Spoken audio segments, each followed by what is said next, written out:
نیلم ګل یو ځل بیا د فاطمې په خلاف میدان ته راغله. فاطمه ګل چې څو ورځې وړاندې شاهد خان سره په یو فلم کې کار کولو او د هغه فلم د ریلیز کېدو نه پس نیلم ګل هم په جوش کې راغلی ده او د شاهد خان او ارباز خان سره په نوي فلم کې بې شرمیانې شروع کړي دي.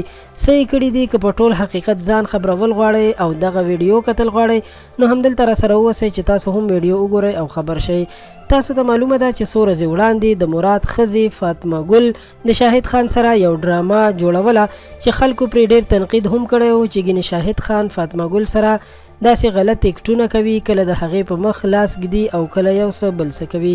خو زما په نظر په دې کې شاهد خان ته دومره ګناه نشته څومره چې د فاطمې خاوند ته ده، ځکه چې هغه خپله ښځه داسې کارونو ته راایستلې ده. خو د هغې نه پس نیلم ګل چې د مراد زړه ښځه ده هغه هم مسته شوې ده او د شاهد خان خواله ورغلې او د نوي فلم جوړولو لپاره یې ورسره د کار کولو لپاره ملا تړلې ده. معلومه نه ده چې په فلم کې د کار کولو به یې پیسې اخیستې وي او که نه، خو د فاطمه ګل د قصده کیدای شي په فری کاته کې په فلم کې کار کوي.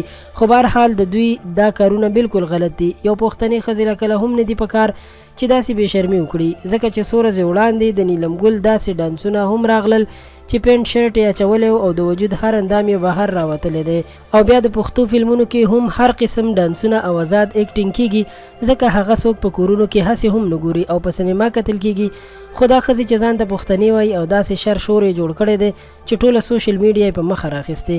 دا تصویرونه یې د نوي فلم دي چې په روان فلم کې به دوی دواړه کار کوي او ورسره یو بله جینۍ او ارباز خان هم دی او یو څو نور اکټران هم پکې شامل دي.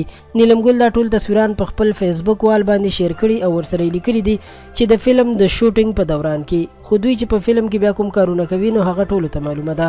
زه دوی ته دا وایم چې د دې کارونو نه نور ځانونه وساتئ. په دې کې تاسو له هیڅ هم په لاس نه درځي، هسې خپل وخت خرابوئ او حیاشي خوروئ. نو د الله لپاره هسې ځوان نسل مه بېلارې کوئ.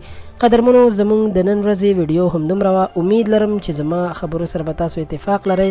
پښتو پوسټ در سره سبسکرایب کړئ. ډیره ډیره مننه.